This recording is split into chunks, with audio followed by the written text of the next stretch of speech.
Madame Leroux, s'il vous plaît. Donc, juste pour rappel, on a un micro chacun et on a la lingette pour désinfecter. Non, c'est facile, pas un micro chacun, un micro par. Allez, bonsoir à tous. Bienvenue au Conseil municipal de Saint-Romain du 22 décembre 2020. On a fait passer normalement la feuille de présence. Elle arrive, elle est devant vous. Je vais la signer. Voilà. Ok.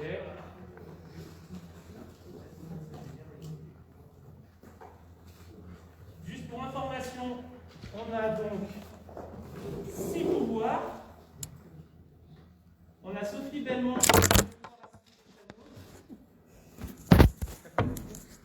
Ah, pas tenu, chef. On a Gaël Diamel qui donne pouvoir à David Nemoz. On a Mike Franco qui donne pouvoir à Karina Bizig. On a Johan Mollard qui donne pouvoir à Fabienne Develay. On a Stéphane Rex qui donne pouvoir à Thierry Bekit. Et on a Soledad Saetero qui donne pouvoir à moi-même. Donc juste pour information, je ne vais pas entrer dans les détails, mais on a des cas dans le conseil municipal, on a des personnes qui sont atteintes du Covid et des cas contacts. Donc c'est aussi pour ça qu'il y a tant d'absents. Voilà. Bon, bah écoutez, on va commencer. On va démarrer par le début. Hop. Tout d'abord, on va donc approuver le compte rendu de la séance du 24 novembre 2020. Qui est contre? Qui est pour? Qui s'abstient? Excusez-moi. Qui est pour? Ok, unanimité. Donc le compte rendu de la séance du 24 novembre 2020 est approuvé à l'unanimité. Au niveau de la désignation du secrétariat de séance, est-ce que quelqu'un est candidat? Non? Non. Bon, bah parfait. Monsieur Martelin. Et on va commencer par donc, les décisions prises depuis le 24 novembre 2020. En ouverture de ce conseil. C'est sûr que si je ne prends pas le micro, ça ne le fait pas. Voilà. Alors, les décisions.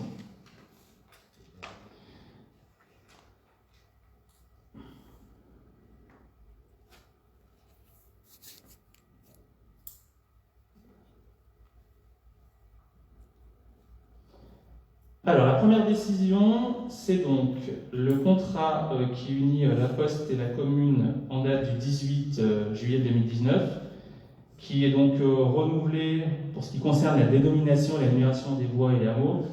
Dans le cadre notamment de l'arrivée de la fibre, il y a un certain nombre de choses qu'il faut remettre en ordre. Ce contrat a été prolongé dans un avenant numéro 1 jusqu'au 19 juillet 2020.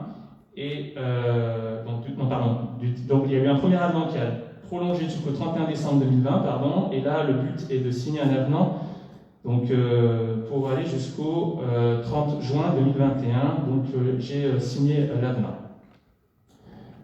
Donc voilà pour la première décision. Est-ce que vous avez des questions? C'est juste pour poursuivre et arriver à la finalité de la fibre.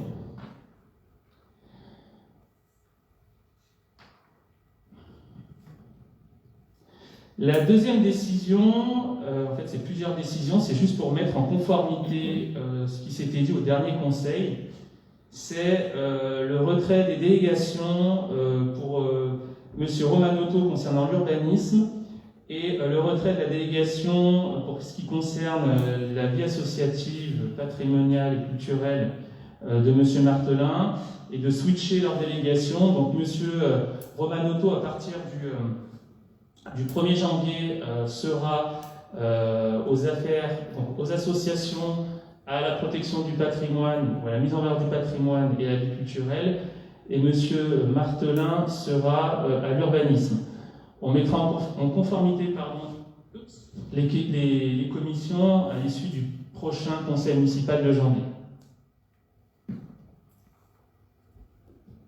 Des questions? Ça a été annoncé au dernier conseil? Non? Ok. Parfait.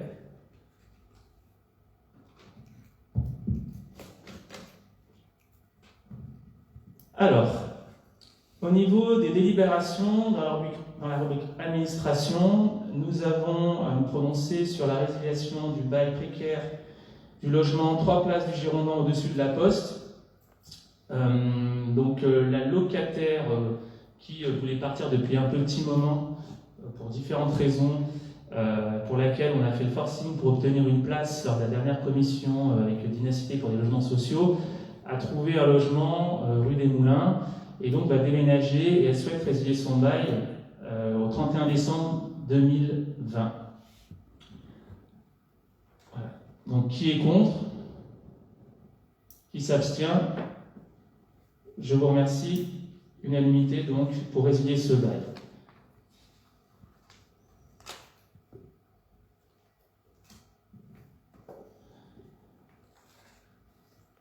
Nous avons une délibération concernant la convention portant le soutien aux projets communaux de lecture publique pour 2020-2026, mise en place par le département. Bon là c'est assez simple. En gros, on nous demande de délibérer pour avoir des avis des départements dans le cadre de la lecture publique, que ce soit pour l'animation, que ce soit pour la création, on a déjà une bibliothèque municipale, concrètement des aides du département pour nous aider dans ce sens-là. Donc c'est valable pour le mandat jusqu'en 2026. Toujours pareil, qui est contre? Qui s'abstient? Est-ce que vous avez des questions avant? Non? Bon. Qui est pour? Tout le monde. Ok, unanimité. Affaires scolaires. Alors, on a des marchés qui sont reconduits.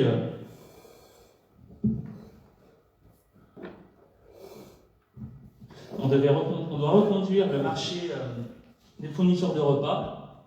Alors bon, comme on est arrivé en milieu d'année, et on est très vite arrivé sur les congés d'été, notamment juillet et août, on a repris, l'école a repris avec Sodexo, et on a mis en place, notamment à partir de novembre, une partie de la loi Egalim sur les repas une fois par semaine végétariens, donc peu importe. Quoi qu'il en soit, nous devons, pour être en conformité, renouveler le marché de fourniture de repas. Le marché de fourniture de repas se termine au 31 décembre. On n'a pas voulu renouveler tout de suite de 3 ans. On avait envie aussi de prendre le temps de rencontrer Sodexo. D'ailleurs, on les a rencontrés. On a rencontré des diététiciennes, pardon. On devait aller visiter courant octobre, fin octobre, je crois de mémoire, Sodexo à mes yeux, parce qu'il y a pas mal de choses qu'ils font. Donc ça a été annulé pour cause de Covid. On compte les rencontrer de nouveau dès qu'on le pourra, en début 2021.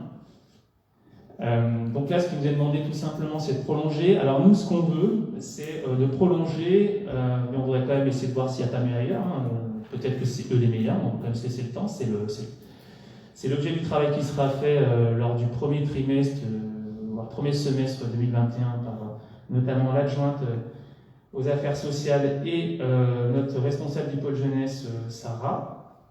Donc l'objectif pour nous, c'est de renouveler donc, du 1er janvier jusqu'aux vacances, alors jusqu'au 31 août en fait. On renouvelle jusqu'au 31 août. Pourquoi? Tout simplement parce qu'on englobe la prestation, au début c'était pas ce qu'on voulait faire, mais finalement on englobe la prestation de l'été avec les archéologues. Il est possible que cette année il y ait encore des fouilles comme l'année dernière, et donc on puisse bénéficier d'une continuité et qu'on ne soit pas pris à défaut à cause d'un contrat qui n'est pas prolongé. Donc je vous propose de voter pour cette reconduite jusqu'au 31 août et se laisser donc, le premier semestre 2021 pour voir s'il y a mieux ailleurs ou pas. Voilà, donc qui est contre? Est-ce que vous avez des questions plutôt? D'abord, on commence par ça. Non, juste pour remettre, je pense que c'est Mme Tirado qui est l'adjointe. Oui. Il y avait juste une petite erreur. Et de toute façon, dans le cadre des marchés publics, par rapport à l'année prochaine, vous serez obligé de relancer une consultation. De toute façon. Oui. Voilà, c'était juste ça. Donc, qui est contre? Qui s'abstient?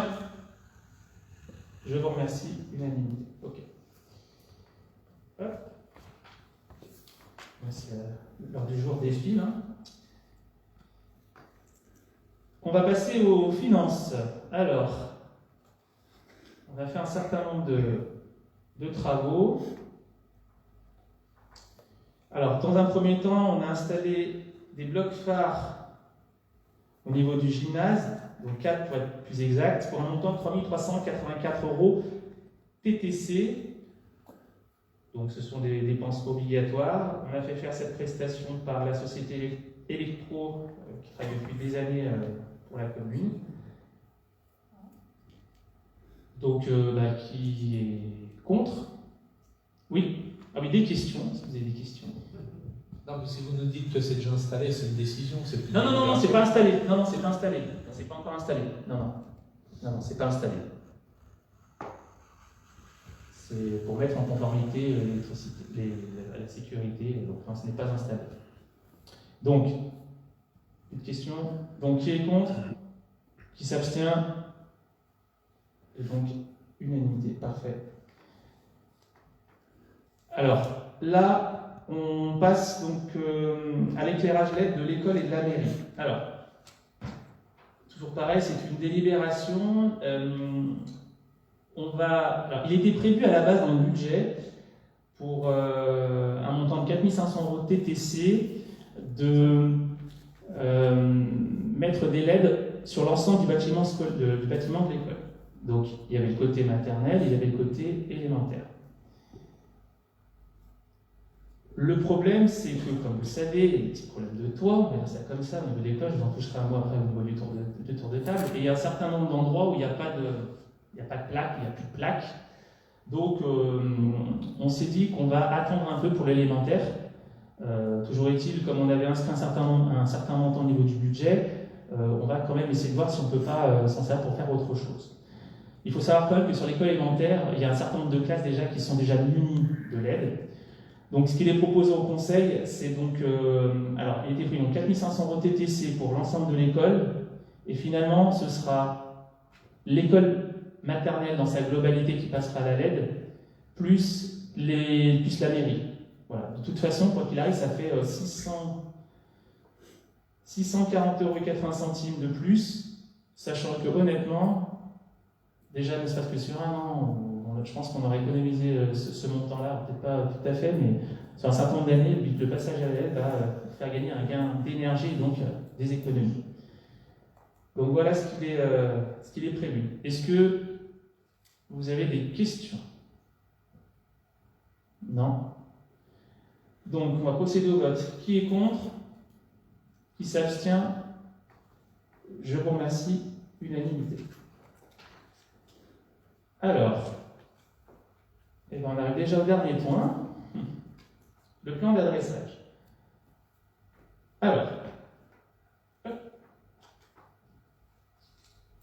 ce qu'on propose au Conseil, c'est de financer une nouvelle étude, on va dire ça comme ça, sur l'adressage de notre commune, mais sur l'ensemble de notre commune. Il y a eu déjà une partie des fonds qui a été, une première étude qui a été faite, je crois, pour l'ordre de 2200 €. Il y en a une autre qui a été mise à hauteur de 2400 € pour une partie de notre commune. Et la question qu'on se pose, alors il faut être clair, on ne choisit pas la facilité, mais on demande un audit pour l'ensemble de la commune, parce que malgré ces études-là, il y a encore des trous dans la raquette. On a été encore la semaine dernière sollicité par une personne qui fait partie d'un chemin qui n'a pas été répertorié par la Poste. Donc, on a aussi des créations de nouveaux lotissements qui vont arriver, donc des OAP, des lotissements qui vont sortir.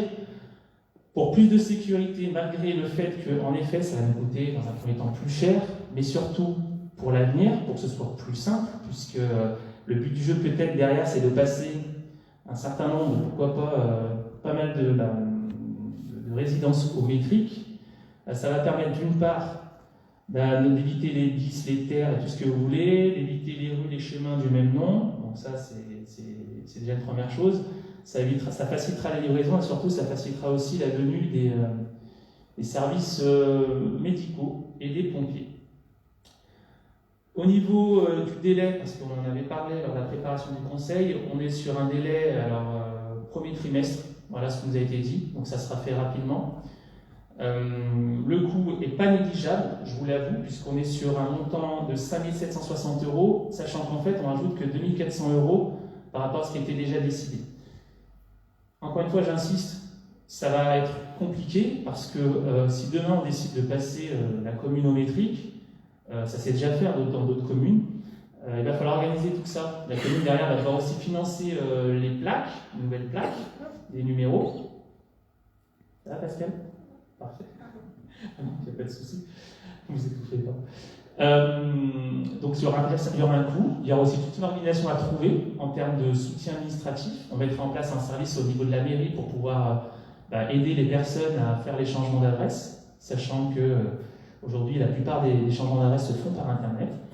Donc on aura l'occasion, peut-être on en parlera plus tard, mais de pouvoir déléguer ça, pourquoi pas un service civique avec notre présence. Bref, tout ça, c'est pas négligeable, il y aura des conséquences, mais je pense sincèrement qu'à l'avenir, c'est préférable. Donc voilà ce que je mets au conseil, à l'étude, en délibération du conseil. Est-ce que vous avez des questions? Donc, qui est pour cette... Ah, pardon. Alors, juste une question par rapport à l'engagement de la Poste qui précise bien le délai sur le contrat. Oui, c'est prévu. Que ça ne soit pas rallongé. Ouais. Donc, c'est prévu. Donc, qui est contre? Qui s'abstient? Qui est pour? Je vous remercie.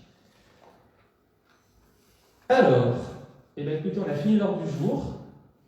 L'ordre du jour est assez light.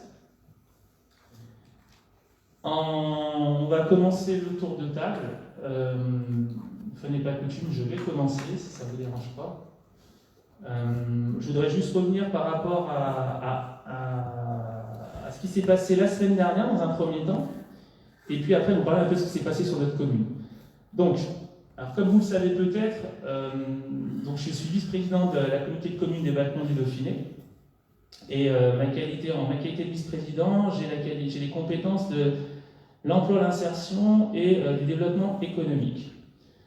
Le 17 décembre dernier, j'ai présenté en conseil communautaire une délibération qui englobe un certain nombre de choses pour soutenir l'économie locale.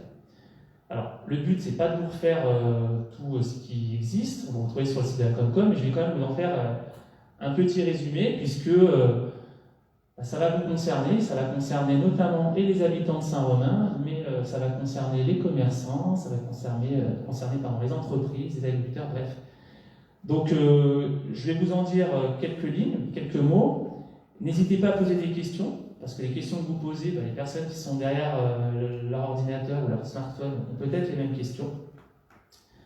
Donc, ce plan, il est en complément de ce qui existe déjà. Vous savez qu'il y a un plan de relance de l'État, il y a 100 milliards d'euros, ce qui est énorme. Il y a des aides de la région, il y a des aides du département.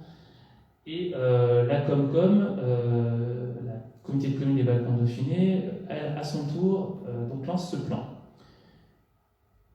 Donc ce plan et ce groupe de travail avec lequel j'ai travaillé, donc j'ai piloté ce groupe, il y avait un certain nombre d'élus, des maires, des conseillers communautaires et de services techniques et économiques de la Comcom. Les 7 points qu'on a retenus, parmi ces 7 points, il y en a déjà un qui est d'ores et déjà applicable et qui va être appliqué, on va dire normalement d'ici fin février 2021. Le premier point, comme peut-être ce que vous avez connu cet été, il y avait une opération On était au balcon avec la possibilité de récupérer dans les offices de tourisme des chéquiers de 30 €. C'était une somme à l'époque de 150 000 €. On va repartir sur ce type de prestations, mais on va non plus lancer 150 000 €, on va être à hauteur de 250 000 €, parce qu'il y a de réelles retombées économiques cet été, et donc on veut faire bis repetita sur cette prestation, sachant que cette fois-ci on va l'ouvrir de façon un peu plus importante, puisque ça va intégrer la culture, ça va intégrer les loisirs, que vous ayez un cinéma, on n'a pas 150 des cinémas chez nous, mais qu'il y ait un cinéma, vous ayez un laser game, ou vous ayez un commerce, voilà, vous serez éligible et donc on pourra utiliser les chéquiers chez vous. Donc en gros, on réinjecte 250 000 € dans l'économie locale, sachant que le délai va être prolongé, je pense, pour toute l'année 2021. On ne sait pas ce que demain nous attend, on prévoit, bref. Donc ça, c'est important. Ça, c'est acté de suite. La deuxième proposition qu'on a faite, c'est des aides financières directes. Alors là, il va y avoir des études de faisabilité qui seront faites, mais il sera possible de mobiliser des enveloppes restantes de fonds Régions Unies. Il y en aura pour un certain montant, je ne vais pas vous donner les chiffres ici, mais en gros, on va utiliser de l'argent qu'on avait donné à la région pour faire un certain nombre de prestations qu'on pourra récupérer pour pouvoir réinjecter dans l'économie locale. Et on pourra notamment étudier aussi la prise en charge de loyers. Soit, alors vous savez qu'une mairie ou qu'une EPCI peut le faire, voilà, c'est une compétence. Par contre, il faut faire attention à quelque chose, c'est que la mairie n'a pas la compétence commerce pur. Elle a une compétence qui prévoit dans les commerces beaucoup de choses, mais pas la compétence commerce. Donc ça encore, c'est à l'étude. L'autre chose aussi, ça sera, et ça c'est une idée d'une concerts communautaire de Crémieux, Madame Hernandez, ce sera, alors elle a été sollicitée par un certain nombre d'entreprises qui, pour elles, la crise n'en a pas été une, mais au contraire, elles ont augmenté leur chiffre d'affaires. Ce serait de créer une journée de solidarité, pendant cette journée de solidarité, avec du travail gratuit entre guillemets, en tout cas les entreprises vont alimenter un fonds de soutien. Et ce fonds de soutien, ensuite, sera reversé aux entreprises les plus en difficulté. Est-ce que le fonds de soutien sera géré par la communauté de communes? Je ne sais pas. Peut-être qu'il sera géré par la CCI, la Chambre de commerce, peut-être qu'il sera géré par la Chambre des métiers, bref, par une chambre consulaire. Toujours est-il qu'on sera au moins partenaire et qu'on fera en sorte que ça fonctionne. Donc c'est assez novateur, c'est assez ambitieux, mais voilà le beau projet. Le point numéro 3, il est un peu plus concret.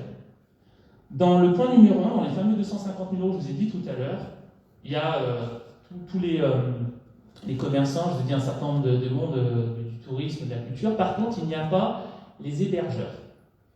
Si vous avez des chèques qui vont arriver peut-être fin février, ça ne fonctionnera pas dans les hôtels. Pourquoi? Parce qu'on va lancer une autre opération en parallèle. Alors les noms, on ne les a pas encore appelés, hein. On ne les a pas trouvés, excusez-moi. Mais concrètement, cette troisième opération, ce sera, vous commandez 2 nuits, je ne sais pas, Château Cornu par exemple, la communauté de communes vous en payera une. En fait, il faudra commander 3 nuits, et du moment que vous commandez 2 nuits, on vous en offre une. Voilà, c'est 2 plus 1. Si vous en commandez 3, ce sera toujours une. Donc en gros, pour un séjour de minimum 2 jours, la troisième nuit est offerte. Voilà, si vous commandez une nuit, la deuxième ne sera pas offerte, il faut minimum 2 jours. Donc là encore, on doit rencontrer les professionnels pour pouvoir regarder un peu le prix pivot, parce qu'on estime que c'est autour de 100 €, il y en a peut-être qui sont à 50, d'autres qui sont à 150, 200, 300. Et ça va être mis ça sera certainement opérationnel fin du premier semestre ou au début du deuxième semestre, sachant que là encore, on va aller au-delà, ça va être des chèques, plutôt une action qui va durer. Pourquoi? Parce qu'encore une fois, on ne sait pas ce qui va se passer. Et le but du jeu, c'est pas de faire une action et puis derrière qu'on ne puisse pas en bénéficier. Donc ça, c'est intéressant. Quatrième action, c'est rassembler les informations des différentes aides, étatiques, régions, départementales. On les trouve déjà sur le site internet, donc ça a été fait. Voilà. Soutenir, alors ça c'est important, puisque nous, on est quand même un village rural. On veut mettre en place un soutien aux agriculteurs. Donc, au-delà de la Covid et de la période de crise qu'on vit actuellement, le but du jeu, c'est d'engager la collectivité, donc les balcons du Dauphiné, dans un projet global pour écouler les productions locales. Comment? Alors, soit on met en place une plateforme, comme ce qui existe aujourd'hui, Mon Marché au Balcon par exemple, mais ce n'est pas une plateforme, malgré qu'il va au balcon, qui appartient à la communauté de communes, ça il faut le savoir. C'est alors je ne sais plus si c'est l'association, je crois que c'est une entreprise qui s'appelle Quadricolore. Donc est-ce qu'on doit racheter le nom de domaine ou pas? Bon, bref, mais par contre, le mettre en valeur et l'alimenter. Est-ce que sinon on met en place un maillage territorial avec des points de livraison? Bref, il faudra se poser des bonnes questions et c'est d'autant plus important si demain il y a des cuisines centrales qui se mettent en place ou si on veut privilégier les schémas courts, les circuits courts. Il est clair qu'il faut mettre en avant nos agriculteurs. Le dernier point, et après c'est bientôt terminé concernant ce plan, mais il est important quand même que j'en parle. Alors, il y a tout ce qui concerne bien évidemment les actions en matière d'emploi et d'insertion. Bon là ça concerne plus la communauté de communes, mais j'ai envie de vous dire, il y a un parallèle avec la commune. En gros, c'est maintenant à chaque fois qu'on recrute, on va essayer on va privilégier l'inclusion, c'est-à-dire que on va essayer de bénéficier, c'est clair, certes des mesures d'État, vous en connaissez certaines, des mesures de l'État, mais surtout pouvoir embaucher et des jeunes, et des travailleurs reconnus, des personnes reconnues travailleurs handicapés, et des personnes de plus de 50 ans, et des personnes bénéficiaires des minima sociaux, et autre chose, faire ce qu'on appelle une politique d'inclusion, qui est en lien avec le plan étatique. Et il y a deux plans. Vous avez le fameux plan de relance, et puis vous avez aussi un plan Un jeune, une solution, de 6,5 milliards d'euros. Donc ça, on va l'inclure, puisque jusqu'à présent, ça ne se faisait pas. Et là, par contre, j'en suis garant, et je crois qu'ils ont compris, au niveau de la Comcom, que ça me portait à cœur, ça me tenait à cœur. Et enfin, ça tombe sous le bon sens, mais il faut encore l'écrire et donc le dire, faire évoluer la politique d'achat. Tout à l'heure, on parlait des agriculteurs, et là, c'est le même problème avec les achats, c'est-à-dire un peu comme ce qu'on fait nous, on reste quand même dans le cadre des marchés publics et autres, c'est clair, mais dès qu'on peut, il est clair, parce qu'on a une entreprise de notre territoire qui a une bonne réputation, avec qui on a déjà travaillé, avec qui ça s'est bien passé, bien évidemment, une et d'autres, on essaie en priorité de faire travailler nos entreprises, toujours dans le cadre, bien sûr, des règles, mais voilà, et là on le fera au niveau de la communauté de communes. Donc voilà, par rapport à ce plan, c'est la première chose que je voulais vous dire. Ce plan, il existe, donc il est sur, comme le compte rendu, il est sur les sites des balcons. On vous mettra les différents comptes rendus sur le nouveau site internet de la commune qui arrivera en courant janvier 2021. On a un petit problème de transfert entre les deux sites, mais ça va se régler. Est-ce que vous avez des questions par rapport à ce plan? Donc juste pour terminer, rapidement, il y aura les 250 000 € avec des chéquiers qu'on retirera normalement aux offices de tourisme, qui vient normalement parce qu'il y a aussi une hypothèse que ça soit en mairie, peu importe, à utiliser sur tout le territoire des balcons Dauphiné. Et après, les autres plans, je tiendrai informé au fur et à mesure. Oui. Tout le monde en bénéficie de oui. ce chéquier? Oui, la seule condition, c'est d'être... Alors, c'est un par foyer, c'est une dotation par foyer, et c'est... donc, la question, c'était tout le monde en bénéficie. Oui, un par foyer. Comme ce qui avait été le cas pour les balcons, pour mon été au balcon, où il y avait 150 000 €, et sur les 150 000 €, il n'y a que 120 000 € qui ont été dépensés, il reste 30 000 € dans les tiroirs qui sont plus valables depuis le 31 octobre. C'est pour ça qu'il est important de relancer sur 250 et d'aller plus loin au niveau des délais. Merci. Voilà, j'ai un autre point sur la communauté de communes. Alors, je vais en dire 2 mots parce que sinon ça va prendre beaucoup de temps. Mais ça sera dans le compte rendu du coup du conseil municipal. C'est juste que à partir de 2021, il va y avoir des comités pour pouvoir travailler sur un certain nombre de thématiques. Donc il y aura 22 comités. Alors j'aurai l'honneur d'en présider parmi les 22 certainement 4. Les comités, je ne vais pas tous les citer, je vais juste vous donner les grands noms. Construction de la stratégie institutionnelle, vous avez 5 comités. Environnement et cycle de l'eau, vous en avez 5. Développement économique et touristique, vous en avez 4. Insertion 1. Petite enfance et jeunesse, vous en avez 1. Équipement événements sportifs 1. Habitat et logement 1. Développement culturel 1. Accompagnement des habitants et tiers-lieux accueillant les espaces France Service 1. Et maintien et structuration d'offres de soins 1. Et puis en fait 2. Donc, juste, ce sera dans le compte rendu. Ce qui est important, c'est que vous soyez conseiller communautaire, vous soyez conseiller municipal. Ce serait bien qu'il y ait au moins un titulaire et un suppléant dans chacun des comités. Voilà. Donc moi, je ne me mets pas en tant que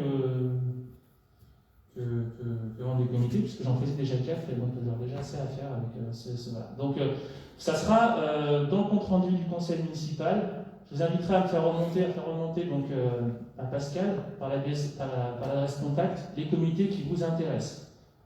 Un conseiller et un suppléant. Ok? Des questions par rapport à ça? Ok, donc j'ai fini la page de pub pour la communauté de communes des balcons du Dauphiné, mais il était important pour moi et pour vous de vous dire un peu ce qui s'est passé. Je vais faire un peu vite fait le point sur l'actualité du moment. Je vais dire que trois choses. Dans un premier temps,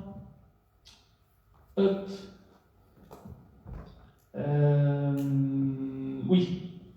Aujourd'hui, j'ai une interrogation sur le fait de faire les vœux du maire.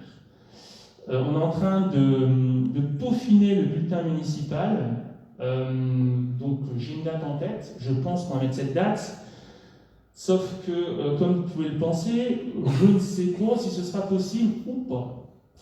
Donc, par sécurité, on va dire ça comme ça, on va essayer de la mettre le plus tard possible sur le mois de janvier. Voilà, si vous regardez un peu l'actualité aujourd'hui, on s'aperçoit que peut-être on sera reconfiné à partir du 26 décembre. Si on peut avant, on le fera avant, mais je ne suis pas persuadé de mettre une date dans le bulletin. Par contre, il y aura peut-être quelque chose en visio, on verra comment on fera les choses. Quoi qu'il en soit, dès qu'on pourra sortir, il est clair, net et précis qu'on va mettre en place des rencontres avec les jaleux romains, notamment les cafés citoyens. C'est important, un par saison. Le but quand même est de ne pas faire sortir tout le monde au même moment et de faire attention à ce que le virus ne circule plus, qu'il ne mute plus, et toute pataquès qui va derrière. Donc, à l'heure où je vous parle, je souhaite et je veux faire les vœux du maire. La date, je ne suis pas sûr qu'on l'ait. On attend de voir début janvier pour se caler une date. Voilà. Donc ça, c'est important que je vous en parle.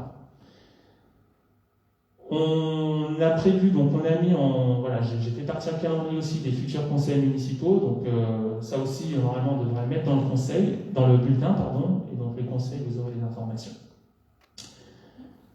Si jamais je ne peux pas faire en physique les vœux du maire, ben, c'est ballot, je les ferai en visio, je ne sais pas comment, mais on se débrouillera, en tout cas on fera quelque chose. Mais bon. Est-ce qu'on peut mettre un truc avec un chat interactif? Il faudra qu'on réfléchisse. Voilà. Mais le problème, c'est que ça ne va pas toucher tout le monde. Et ça, c'est problématique. Donc quoi qu'il en soit, on essaiera... c'est quelque chose de toute façon qu'on reprendra dans les cafés citoyens. On verra comment. Au niveau de l'actualité de la commune, donc... le fameux thème qui fait parler toute la place de Saint-Romain, les fameux thèmes. Dans un premier temps, donc la Poste, depuis mardi dernier, 15 décembre, comme vous avez pu le constater, la Poste est toujours fermée, ne réouvrira pas, ça c'est clair. Donc on a quand même bien fait d'anticiper. Vous pouvez commencer dans un premier temps à délivrer lettres et colis recommandés. Alors je suis passé la semaine dernière et je suis passé tout à l'heure. Pour l'instant, ça va, il n'y a pas grand-chose. Voilà, donc ça se passe plutôt pas mal, sachant que les facteurs passent toujours, hein, faut être clair, mais si jamais il n'y a personne, voilà, on dépose à la poste. Donc pour l'instant, ça se passe plutôt pas mal. Les travaux sont en cours d'exécution, vont être faits, que ce soit au niveau de la signalétique, il y a un certain nombre de choses qui ont été faites, mais pas tout. On avait prévu de mettre un bandeau sur la façade, le syndic ne veut pas, donc on se mettra certainement un mât ou quelque chose en train de servir de la poste. Ils ont peur que ça fragilise le bâtiment ou autre. Bref, on va déplacer donc on déplacera donc je pense courant janvier les boîtes aux lettres au niveau de la pharmacie sous l'arbre qui est un bouleau de pied, un platane. Voilà, je suis pas expert en art, donc voilà pour la poste. Je rappelle alors juste une chose, c'est que la Poste, pendant la période du Covid, ferme à 19h. Voilà. Normalement, ils sont fermés, ils ferment à 20h. Là, le Vival, pardon, excusez-moi, lapsus. Voilà. Oui, pardon, oui, c'est vrai, je n'ai pas précisé. Je parle, oui, la Poste est bien sûr réintégrée dans le locaux de Vival. Voilà. C'est tout l'objet des débats du dernier conseil et de la convention qu'on a signée. Oui, donc, Vival, pendant la période de confinement, de couvre-feu, de tout ce que vous voulez, ferme à 19h au lieu de 20h, même si sur les pages Google vous trouvez 20h, c'est 19h. Voilà. Par contre, ils sont bien ouverts jusqu'à 19h, et puis ils sont ouverts surtout le dimanche matin. Voilà. Et samedi, bien évidemment. Donc voilà pour la Poste. Est-ce que par rapport à la Poste, vous avez des questions? Pour précision, au niveau de la Poste, on vous fera parvenir, alors je ne sais pas encore si ce sera avec le bulletin, si ça sera posté par les facteurs, mais une feuille ou un document qui reprendra l'ensemble de l'offre de service de la Poste qui est repris par le Vival. Voilà. Donc ça sera fait aussi courant janvier. Normalement, la Poste devrait définitivement partir début février. Je dis bien normalement. Voilà. Normalement. Ce qui fait qu'à partir de ce moment-là, les transitions toutes faites pour le deuxième sujet, il y aura le bâtiment de la Poste qui sera vacant. Donc ce bâtiment de la Poste, transition faite avec la venue des futurs médecins. Alors ça, c'est encore un très gros problème. Juste avant le conseil, j'étais encore pendant 1 heure au téléphone avec un nouveau médecin, avec qui je suis en contact. Les conversations se passent très bien, les échanges sont très cordiaux. On veut nous aider. Le problème, c'est qu'on n'est pas en ZIP. Je reviens, j'insiste, mais on n'est pas en zone d'intervention prioritaire. Voilà. Bon. Par contre, on a rencontré il y a 10 jours, samedi il y a 10 jours, toujours nos fameux psychologues, donc les psychologues qui étaient venus, qui nous avaient proposé des médecins, qui ne sont pas restés, qui n'ont pas opté pour ça parce qu'ils étaient pas en ZIP, mais ils sont venus avec des internes. Donc des internes qui sont très intéressants, on aimerait nous quand même qu'ils durent pas loin de 4 heures, dans leur perception des choses, qui nous ont déjà aidés à travailler sur les futurs projets du cabinet médical. Maintenant, on en est là. Les psychologues, ils sont intéressés pour venir.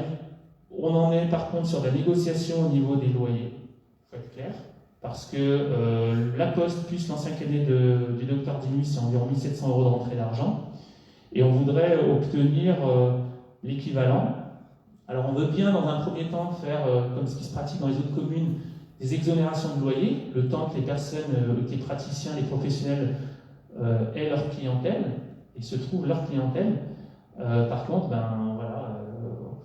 3 mois ça peut être bien, plus 3 mois 50%, au-delà ça va être compliqué. Donc ça c'est la première chose qui est en négociation actuellement, au moins avec les psychologues, puisque les médecins ne les a toujours pas. Et la deuxième chose qui est en négociation, c'est le montant du loyer. Voilà. Donc nous, pour tomber sur nos pattes, il faut au moins qu'on soit à 1006, 1007. Donc ça c'est important. Sachant que l'ensemble du rez-de-chaussée du bâtiment de la Poste va être refait. Et à vue de nez, vu les échanges qu'on a eu avec les différents médecins, et tout à l'heure encore j'ai envoyé le plan cette fois-ci à un médecin, et avec les psychologues, il faut tout refaire. Pourquoi ? Pour déjà mettre aux normes, notamment accessibilité PMR à l'intérieur pour les WC, puisqu'aujourd'hui ce n'est pas aux normes. Pour mettre en place au moins 4 cabinets, puisque l'ancien local médical plus l'ancienne poste, ou la poste fermée, c'est environ 140 à 150 mètres carrés, selon si on prend le devant. Donc, les travaux, on n'est pas loin, à vue de nez, on verra, on n'est pas loin de 100 000 €. Là-dessus, on a la possibilité de demander des subventions. Pour la subvention d'un cabinet médical, on a normalement, on va déposer le dossier, une demande donc, de dotation, donc c'est ce qu'on appelle donc, la dotation DETR, dotation d'équipement, je ne sais plus ce que ça veut dire. Est-ce que quelqu'un sait DETR? D'équipement du territoire, des territoires ruraux, voilà, merci Pascal, à hauteur de 30%. Et aussi, on peut avoir des aides de la région, en plus à hauteur de 50%. Il faut savoir que lorsqu'on cumule des différentes aides publiques, on ne peut pas aller au-delà de 80. Donc nous, bien évidemment, là-dessus, on va essayer d'aller jusqu'au maximum. Comme ce qui est peut-être le cas pour le chauffage, par exemple. Donc voilà où on en est. Les plans sont à peu près bouclés. On en est à 5-6 versions différentes. Ils ont été approuvés par les professionnels. Ce qui est marrant, c'est que même si on les a fait avec un certain nombre, quand j'en contacte d'autres et que je leur donne le plan, ils disent tous la même chose.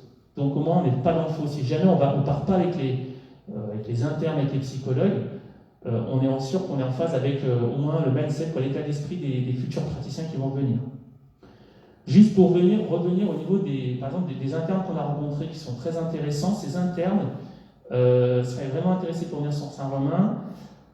Par contre, ils seront médecins en novembre 2022. Donc ça, c'est problématique, n'est-ce pas?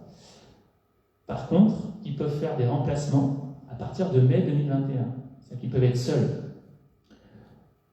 s'il y a déjà un médecin en place. J'ai eu une information, justement, il y a 1 heure, avec un nouveau médecin que je viens de contacter. Il est possible, je dis bien il est possible, mais il faut voir avec le conseil de l'ordre des médecins. Donc c'est qui tout double, on fera la demande. Moi, je suis tout à fait transparent avec vous. C'est qu'on puisse demander à un médecin qui n'a pas forcément de local chez nous de, entre guillemets, parrainer un interne, faire des consultations déportées. J'en ai une en stock qui a en plus travaillé avec un des deux internes et qui serait prêt à nous aider.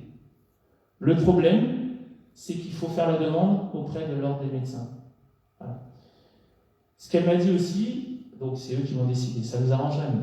Ce qu'elle m'a dit aussi, c'est que 4 cabinets, c'est plutôt pas mal. Je le répète, mais je continue à le répéter. Un médecin ne s'installe plus tout seul.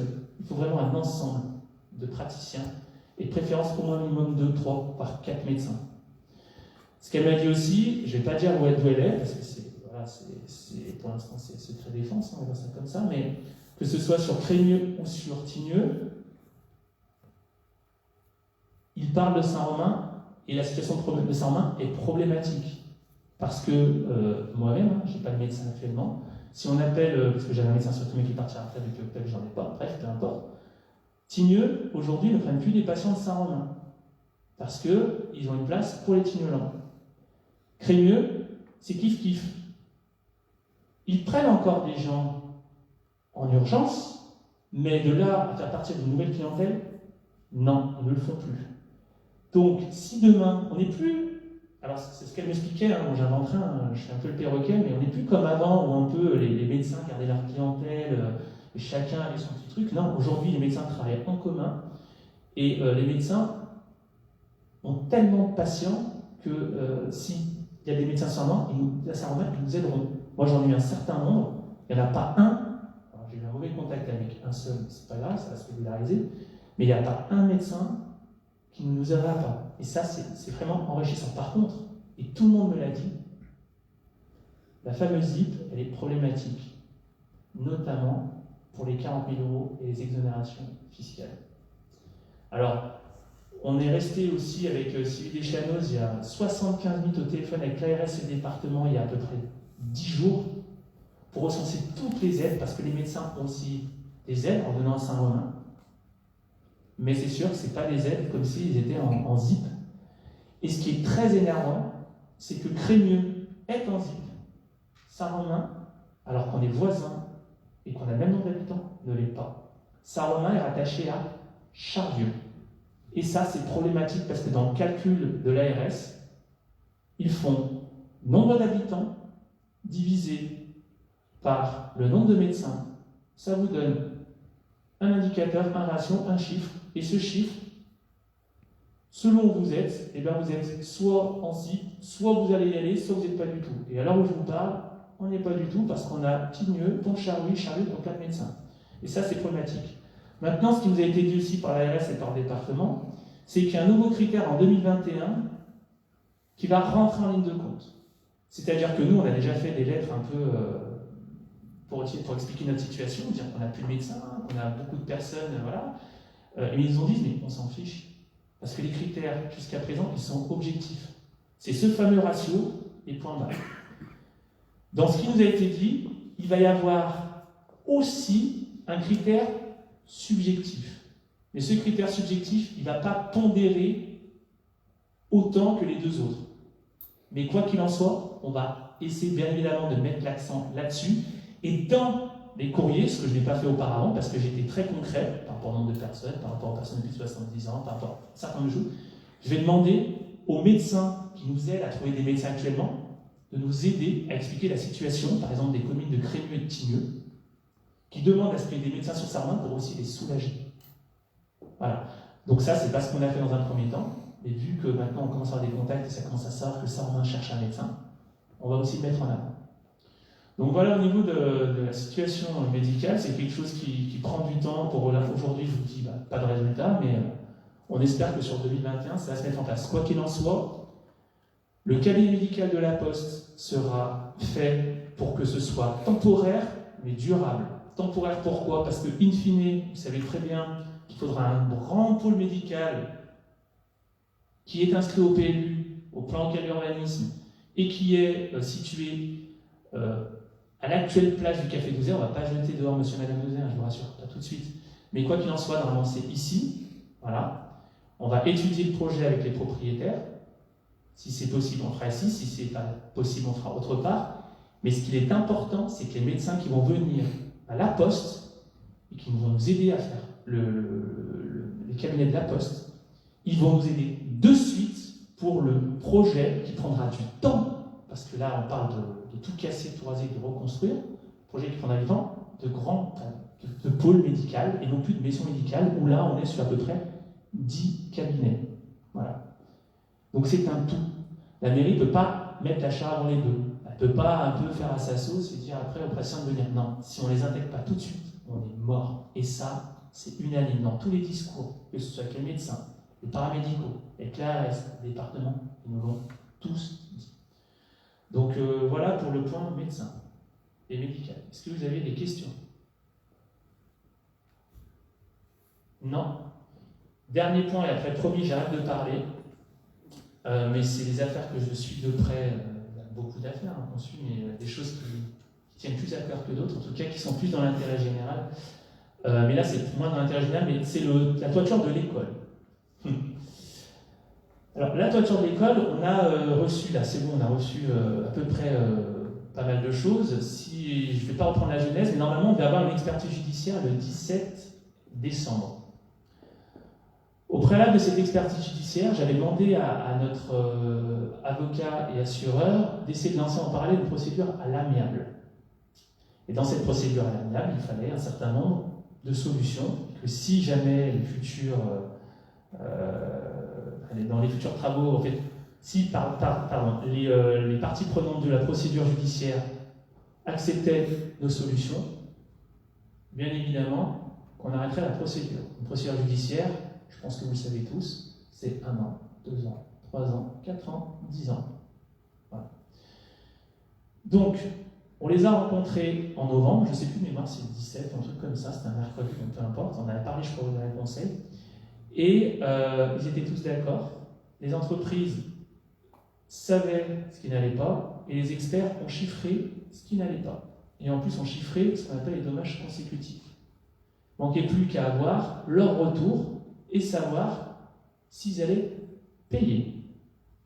Aujourd'hui, j'ai donc demandé à reporter l'expertise judiciaire du 17 décembre parce que j'ai un accord écrit d'un assureur de l'entreprise et j'avais un accord oral de l'autre entreprise et de l'autre assureur. Et comme j'avais un accord oral, j'ai demandé à suspendre l'expertise et à la prolonger, à la remettre peut-être sur le mois de janvier. Depuis, j'ai les accords écrits de l'ensemble des assureurs. Maintenant, charge à nous donc, de voir si en fonction des devis, des sommes qu'ils nous ont données, quelle entreprise nous prenons. On est en train de rechercher, on va normalement trouver ça, parce que ça fait pas longtemps, ça fait seulement une semaine. Est-ce qu'on repart avec les charpentiers des prêts qui vont changer de nom? Parce que malgré tout, même si on est en procédure avec eux, c'est une bonne entreprise. Est-ce qu'on choisit d'autres entreprises? On en a déjà, donc on a demandé aux experts et à un certain nombre de personnes, et même de professionnels de la commune, de nous donner des noms d'entreprises. On va les contacter, les solliciter, et si tout rentre dans les clous, c'est bon. Sachant que les travaux qui seront faits, ce sera, on enlève les polytuiles pour mettre du bac acier de partout. L'avantage, c'est que, même si, je sais dire, c'est peut-être moins beau, mais non, même pas. Bon, l'avantage en tout cas avec les bacs cassés, c'est qu'on peut marcher dessus. Le polytuile, c'est trop fragile. Voilà. Et l'avantage aussi, c'est qu'on repart sur 10 ans de décennale, dommage-ouvrage et rebelote. Voilà. Donc voilà ce que j'avais à dire sur les dossiers. Après, il y a tellement de choses à dire, mais bon, voilà, je vais laisser la parole aux collègues. Est-ce qu'il y a des questions par rapport à ça? Oui. Juste une question sur l'expert judiciaire qui a été nommé, est-ce qu'on ne va pas nous le facturer dans tous les cas qu'il œuvre ou qu'il n'œuvre pas? Alors, normalement, non. C'est ce que j'ai demandé. Justement, s'il venait, ça faisait mal. S'il venait, ça faisait mal. Donc, comme il n'est pas venu, non. Il faut savoir qu'un expert judiciaire, il a une prestation comprise entre 95 et 200 euros hors taxe de l'heure, et qu'il est environ entre 1 et 2 euros de l'heure du kilomètre quand il vient. Et après, il nous facture toutes les photocopies, tout ce que vous voulez. Le problème, c'est que si on gagne, bien évidemment, on se fait rembourser. Mais si ça prend du temps et ça traîne, on le sort à l'argent propre parce qu'on n'est pas assuré, qu'on paye en fonds propres les procès. Voilà. Donc, non. C'est ce qui m'a été dit. Ça n'a pas été écrit. Mais on payera de toute façon. De toute façon, et si on doit payer, ça rentrera dans les frais. On y rajoutera aux frais. Est-ce qu'il y a une autre question?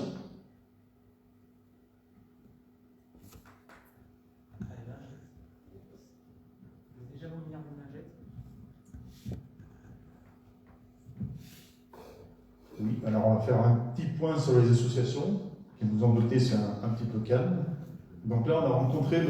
Clerc, qui est le nouveau président du club de rugby de Chavanoz.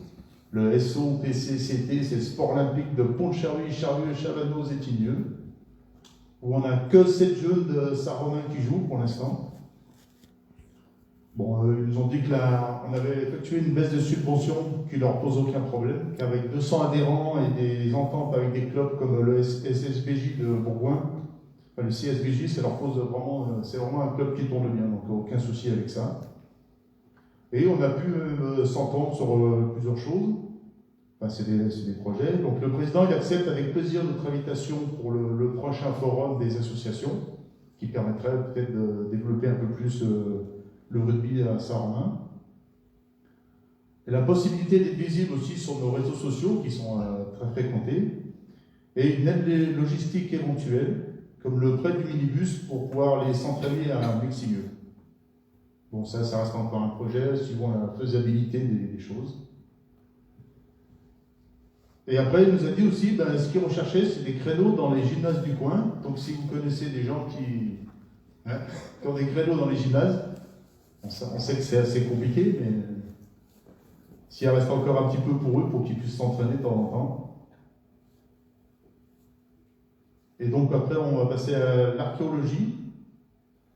On a avancé un petit peu avec justement le partenariat entre messieurs Marcel, le maire de Hier-sur-Ondy, et monsieur Grosy. Il nous a permis de pouvoir, il a permis aux conservateurs de pouvoir photographier certaines pièces au musée de la Rina, qui la plupart viennent du site du Vernet. Hein. Parce que jusqu'à présent, c'était un peu compliqué, et puis bon, là, c'était accepté. Donc les choses avancent dans le bon sens. Et aussi, donc, sur le site du Vernet, on a eu la visite de Frédéric Luzet, c'est la maire de Saint-Victor-Morestel, la deuxième vice-présidente des balcons du Dauphiné, en charge de la politique touristique. Elle était là donc pour la mise en valeur des fouilles et pour éventuellement d'avoir dégagé de possibles subventions. Voilà, il y avait aussi le directeur de l'Office du tourisme, donc des balcons aussi, des balcons du Dauphiné. Voilà, ce sera tout pour moi.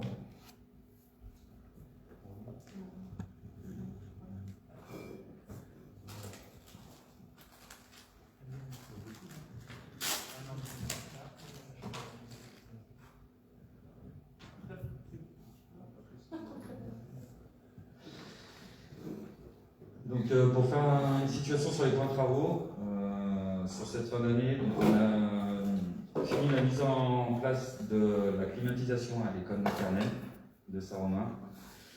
Donc elle a été réceptionnée par le constructeur qui est Atlantique ce lundi 21, sans réserve. Et du coup on va prévoir une réception au retour des congés autour du 6 janvier, à peu près. On a un autre projet qui est en cours, on est en train d'élaborer le plan communal de sauvegarde sur la commune. Et il me manquera encore des éléments, donc en fait, ce serait par rapport à vous, si vous pouviez nous faire remonter vos coordonnées téléphoniques plus mail auprès de Madame Curie qui me les retransmettra. Ces coordonnées en fait vont nous servir dans le plan communal de sauvegarde, donc c'est des documents confidentiels qui resteront en mairie, qui ne seront pas accessibles à tous, mais qui nous serviront en cas de catastrophe sur la commune pour pouvoir solliciter des personnes pour la mise en place du poste de commandement communal. Monsieur Nemoz, en tant que conseiller municipaux, je pense que vous avez nos coordonnées à tous. Non, justement, c'est pour ça que je vous les demande. C'est bien dommage, je ne sais pas comment vous convoitiez pour le conseil municipal, mais c'est compliqué. Alors, je n'ai pas vos coordonnées téléphoniques à tous, et j'ai des adresses mail, des vieilles adresses mail, et donc c'était pour confirmer vos coordonnées. Voilà, afin de remplir. Après, si vous ne voulez pas participer au PCS, c'est éligible aussi. Voilà, c'était tout pour moi.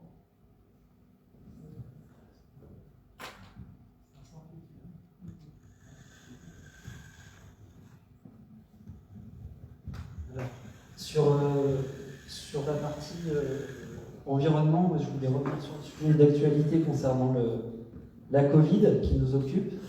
On a mené deux sujets. Le premier avec Gina Tirano sur la vie scolaire, concernant tout ce qui est la remise à jour des protocoles de nettoyage. Donc c'est un sujet qui est en cours de finalisation. L'idée étant que pour ce début d'année, on puisse remettre à jour tous les protocoles de nettoyage.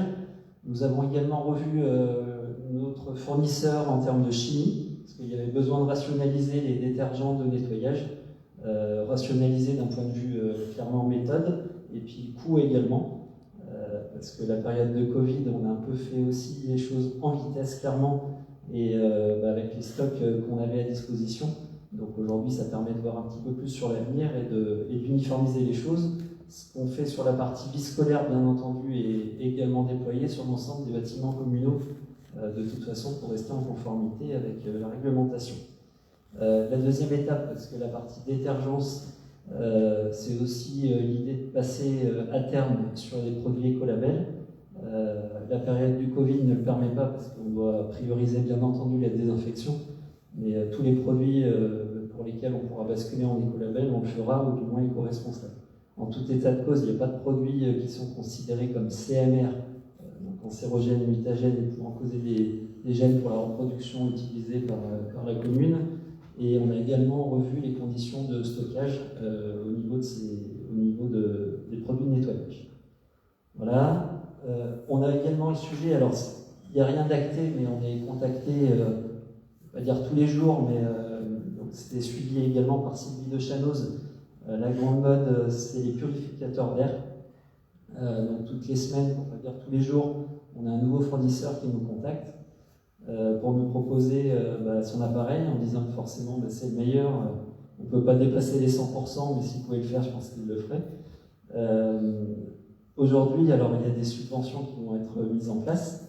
L'idée est de pouvoir faire l'acquisition à terme d'un purificateur qu'on appelle assainisseur d'air, permettant de désinfecter les particules dans l'air pour le restaurant scolaire, voire pour l'école. C'est trop tôt pour en parler.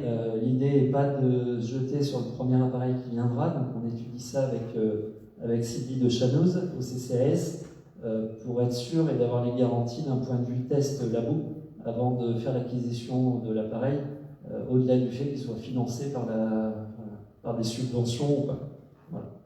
Donc ça, on verra au moment venu. L'idée étant de pouvoir le faire au plus tôt, mais on préfère ne rien prendre plutôt que de prendre quelque chose qui ne serait pas efficace. Voilà. Un troisième sujet, vous aurez l'occasion de le voir, comme l'évoquait M. Grosy, sur le bulletin municipal, c'est qu'on va lancer avec la commission environnement sur 2021 une grainothèque.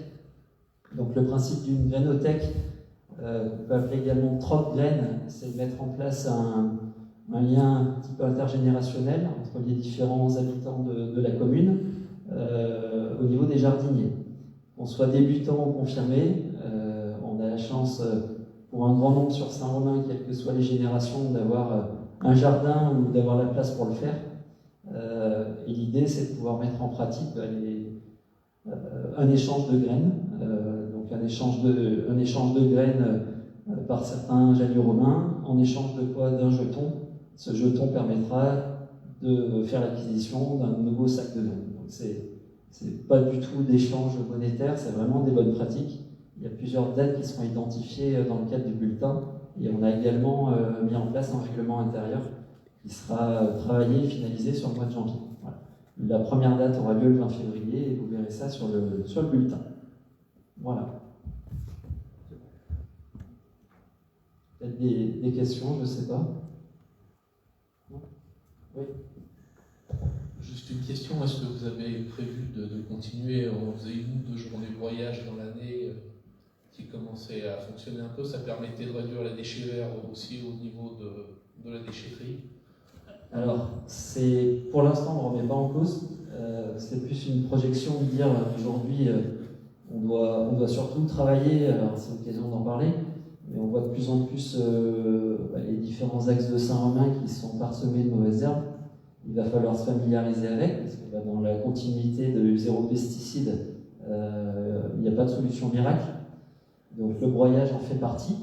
Par contre, Ouais, vous parlez des déchets verts, mais moi je vais y venir, parce qu'indirectement ça en fait partie. Parce que l'idée, c'est la projection, c'est plus de dire on va également réfléchir à l'acquisition d'un broyeur pour la commune, dans l'esprit de pouvoir faire ses journées, plutôt que d'en louer un, ou enfin trouver un autre système, de l'avoir aussi sur la commune, de maintenir ses journées, et puis aussi surtout de pouvoir mettre en place ce broyage dans les différents massifs.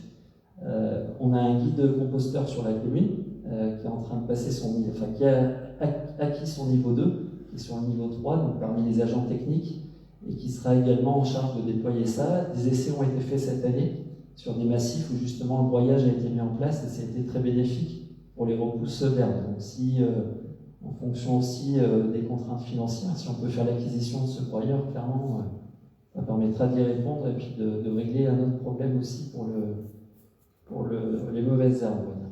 Voilà.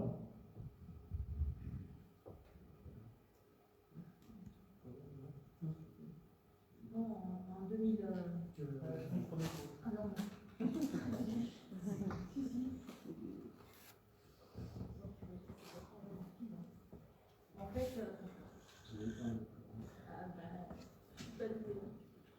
En fait, en 2000.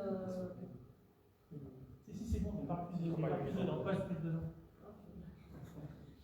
Pas habitué. Oui, il y a les deux. Que ce soit les SICTOM ou le SMLD vont se rapprocher. Et justement, il y aura une recherche entre les différentes déchetteries pour voir comment, par exemple, par rapport au broyage, comment ça va se faire, des plateformes, tout ça. Il y aura une étude qui sera faite et justement, il y aura une avancée là-dessus. Voilà. Donc peut-être que le broyeur que tu dis, Sylvain, peut-être qu'il faut d'abord regarder au niveau de ce qui est fait avec les déchetteries et les différents syndicats pour voir ce qu'on peut développer sur la commune. Voilà, c'était tout ce que je voulais dire.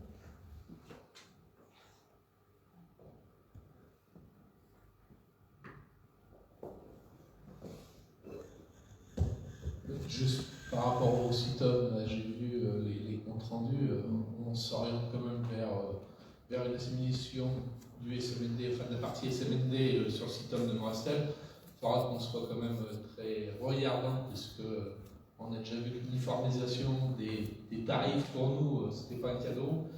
Là non plus, je pense que ça ne sera pas un cadeau du tout. Donc on a quand même des communes comme Moras qui ont eu presque 20% d'augmentation sur l'uniformisation des tarifs. Il va falloir qu'on soit très vigilant pour ne pas payer pour ceux qui n'ont rien fait. En même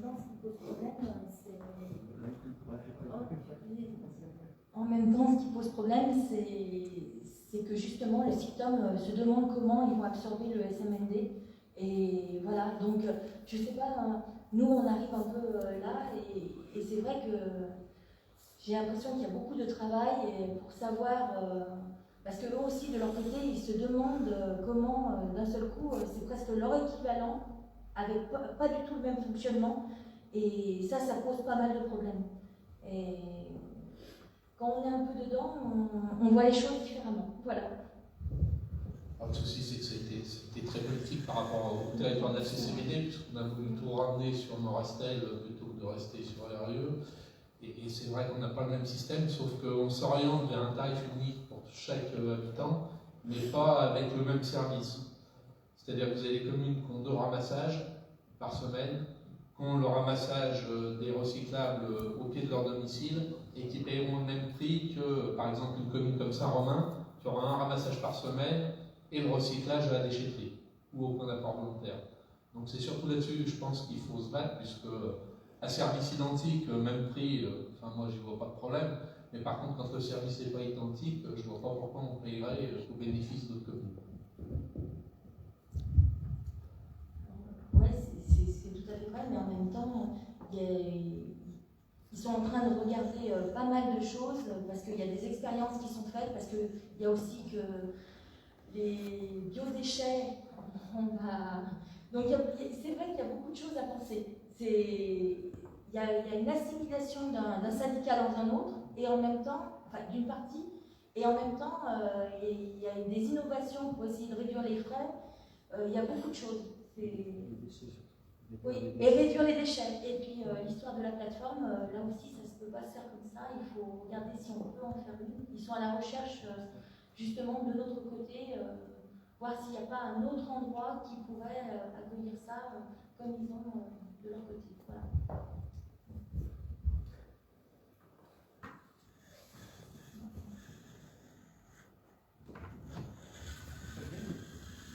Ah oui, je peux dire quelque chose.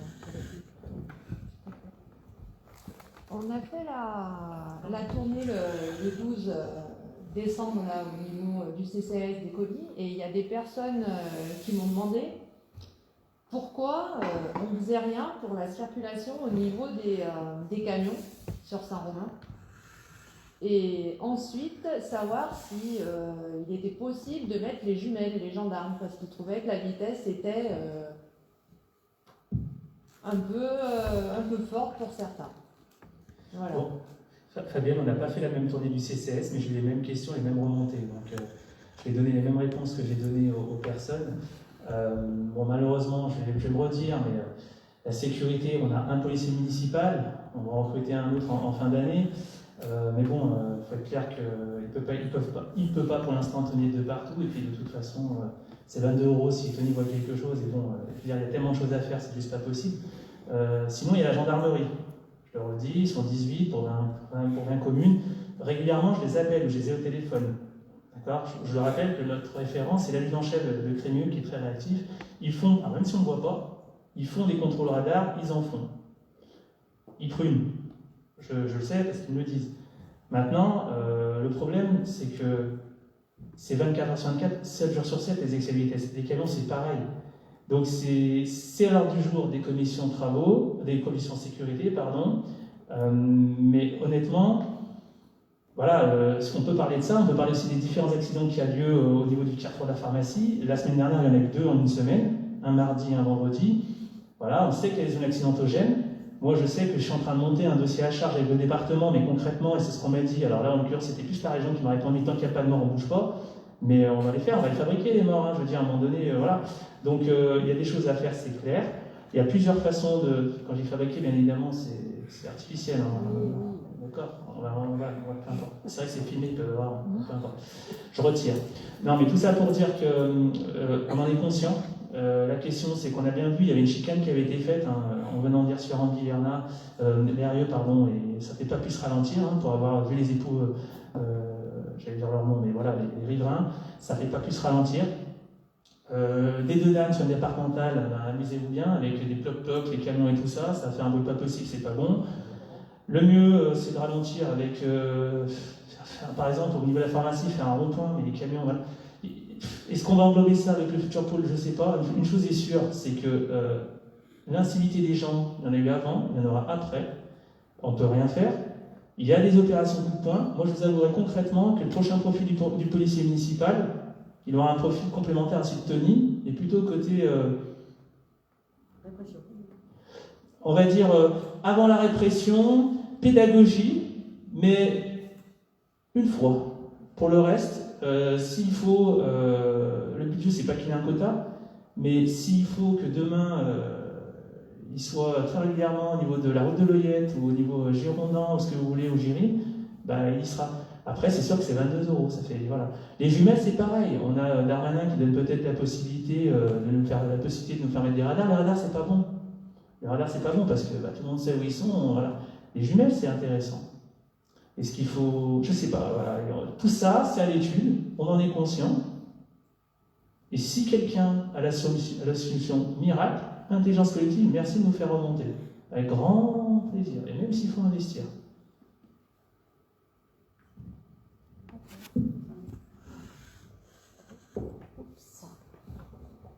Moi, je vais rebondir sur Noël, on y est dans peu de temps. Et le 17 décembre, avec ça... Alors le 17 décembre, on a fait, donc il y avait le repas, et donc on a fait avec les gestes barrières bien sûr. Il y a eu un premier service maternel plus CP avec la venue du Père Noël par classe dans la cour de l'école pour respecter bien les gestes barrières et éviter le brassage des groupes. Il y a eu un deuxième service 1 à CM2. Alors il n'était pas prévu de faire venir le Père Noël, Mais à la demande des enfants, ben, il est venu. Donc on a fait venir Père Noël, ça s'est super bien passé. Alors pas de cris, pas de je ne crois pas au Père Noël, comme de le dire. Ils étaient ravis, ils n'ont pas trop touché, il est bien passé, il était bien sympa entre le Père Noël, on s'est bien marré. On a décidé cette année de s'habiller et d'être en tenue un petit peu de Mère Noël. Bon après, on a bien rigolé. Les secrétaires ont joué le jeu et l'ensemble du personnel aussi. Donc, et puis monsieur le maire, il a mangé. Hein. il a mangé avec les enfants, il est habillé un petit peu. Voilà, Père Noël. Alors avec Sarah, je tiens à remercier Sarah parce que c'est vrai que c'est une fille j'aime bien la jeunesse moi, hein, parce que je voulais être instite il y a longtemps. Et Sarah, je vais la mettre quand même, elle m'aide énormément et elle sait plein de choses et puis voilà, on avance. Donc c'est pas que moi, c'est Sarah aussi. Je remercie aussi Pascal parce que Pascal m'a beaucoup orientée aussi dans pas mal de choses que je ne connaissais pas du tout et j'avance avec ces gens. Donc on a essayé aussi, donc on va souvent à la cantine avec Sarah, donc on va essayer de se relayer, d'y aller tous les jours, un jour sur deux. On discute avec les enfants et en fait on fait un petit peu genre restaurant et puis on les questionne pour savoir un petit peu ce qu'ils veulent manger. Et puis bien sûr ce qui revient le plus c'est McDo. Sauf qu'en ce moment ils ne peuvent pas y aller trop et puis il y a des enfants, ils n'ont pas la possibilité de manger McDo parce qu'il y a des parents qui sont anti-McDo. Donc on va essayer de le mettre en place et on a vu ça avec la diététicienne et ça devrait être le 21 janvier. Avec une animation organisée. Je sais qu'il y avait déjà quelque chose de prévu. Ça se faisait déjà dans notre équipe.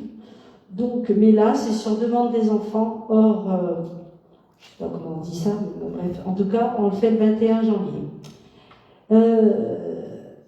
Il y a des enfants qui sont, à l'heure d'aujourd'hui, ils sont assez bougeants, et ça, c'est dans la vie active des enfants. Et on reçoit pas mal de parents avec les enfants. Sauf qu'on a essayé de mettre en place une chose, c'est qu'on reçoit les enfants individuellement. Et c'est à leur demande. En fait, ils nous appellent en mairie et ils demandent à nous recevoir, Sarah et moi, et puis ils disent un petit peu leurs petits problèmes qu'il y a à la cantine.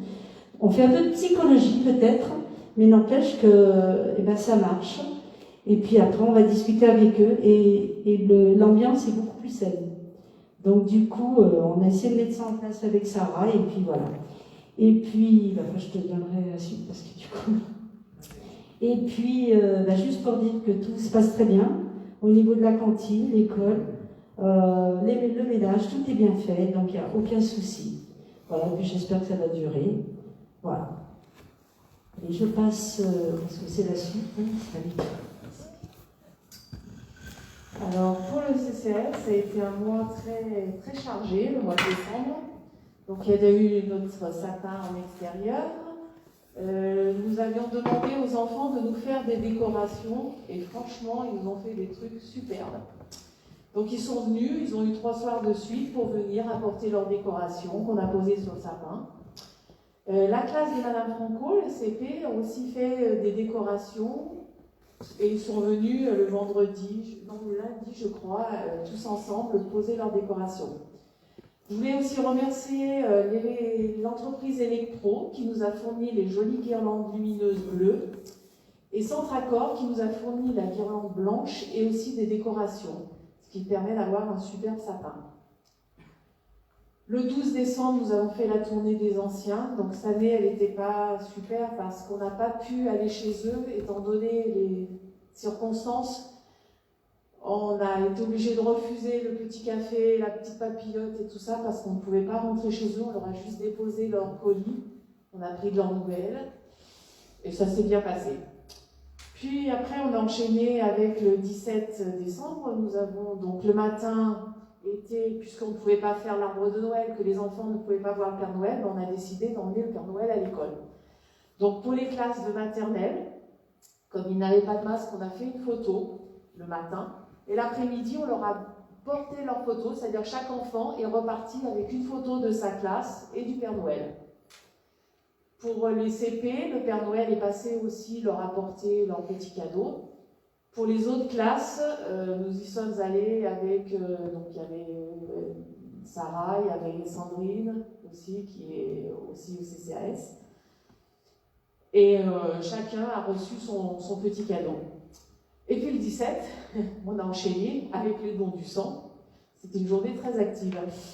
Donc il y a eu un petit peu moins de donneurs que la dernière fois, mais il y a quand même eu 88 donneurs. Donc le médecin du don du sang était très content. Et surtout, il y a eu 6 nouvelles personnes qui sont venues faire un don. Donc c'est bien. Les gens se sentent concernés. On a encore une petite chose là. Donc on a été contacté par Festi Crémieux. C'est une association de Crémieux qui avait fait les boîtes de Noël. Je ne sais pas si vous avez entendu parler. C'est une boîte dans laquelle on met un petit vêtement, enfin quelque chose de chaud, une gourmandise, et tout ça. Et ils ont eu beaucoup de boîtes, donc ils nous ont proposé à Saint-Romain de nous amener des boîtes. Donc mercredi après-midi, ils nous amènent des boîtes. Donc les gens qui ont vraiment besoin, n'hésitez pas, passez en mairie, mercredi après-midi, jeudi matin, vous passez à l'accueil et on vous remettra une boîte. Si vous connaissez des gens qui n'osent pas venir, mais vous savez que ça leur fera plaisir, n'hésitez pas. Nous ne connaissons pas forcément les gens qui en ont besoin, mais si vous en connaissez, n'hésitez pas à les envoyer. C'est peut-être l'occasion de leur faire passer un Noël un peu plus joyeux, surtout avec les temps qui courent. Voilà, c'était tout. Eh bien, moi, pour le service urbain, juste une petite aparté concernant donc cette passation qui a commencé depuis maintenant 3 semaines avec donc M. Marcelin qui prendra toute ma place. Effectivement, l'urbanisme n'est pas chose facile à appréhender, donc ça a commencé, comme je viens de vous le dire, donc depuis 3 semaines, ça se passe bien. Il y a ainsi régulièrement et fréquemment donc instruire les dossiers en parallèle entre les filles qui créent donc ce service et moi-même. Ça se passe très bien, il est assez présent. Pour la commission urbanisme qui devait se tenir ce mois-ci, du fait de cette transition, il est évident que pour éviter toute ambiguïté, je ne la présiderai pas, donc elle n'a pas eu lieu. Elle est donc reportée en fin janvier. Et effectivement, donc, les dossiers seront en tout cas traités, je pense, par Yves, si effectivement, je pense que c'est ce qui est prévu de toute manière. Voilà.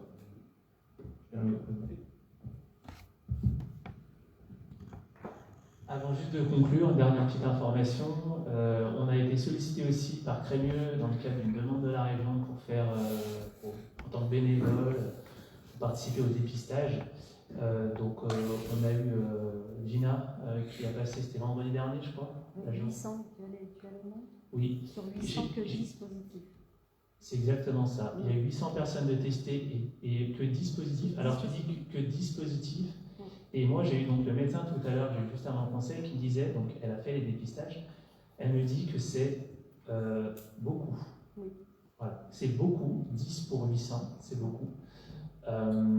Ce qu'elle m'a dit aussi, et c'est pour ça qu'on va conclure par ça, avant les traditionnels souhaits et le meilleur pour tout le monde, c'est que depuis 2 semaines, 10 jours, et on le voit aujourd'hui par exemple au conseil, il y a une recrudescence de cas. J'ai commencé par le conseil en disant que parmi le conseil, il y a déjà 3 cas de contact et une personne atteinte du Covid. Même notre caméraman a titré normalement. D'ailleurs, merci Ludo qui remplace Lilian aujourd'hui. Vous ne pouvez pas parce qu'il était cas de contact, bon bref. Et le médecin va confirmer ça tout à l'heure parce qu'on a un peu parlé de tout et il m'a dit faites attention. On s'attend surtout sur l'Isère et sur le Rhône. Et on le voit si vous avez l'application Tous Anti-Covid, quand vous changez, vous mettez le département entre les chiffres nationaux et les chiffres d'Isère, on est x2, x3 selon les différents indicateurs. Donc faites attention, n'oubliez pas les recommandations du gouvernement, chacun fait ce qu'il doit faire. En attendant, je vous dis bonne fête de fin d'année à tous, on garde la pêche. On finit l'année, on va la commencer certainement comme on l'a terminée, mais finissons l'année correctement, convenablement. Et 2021, je l'espère, et ce sera l'année de la mise en place de plusieurs projets. Et je vous dis à l'année prochaine. Merci, au revoir. La séance est levée.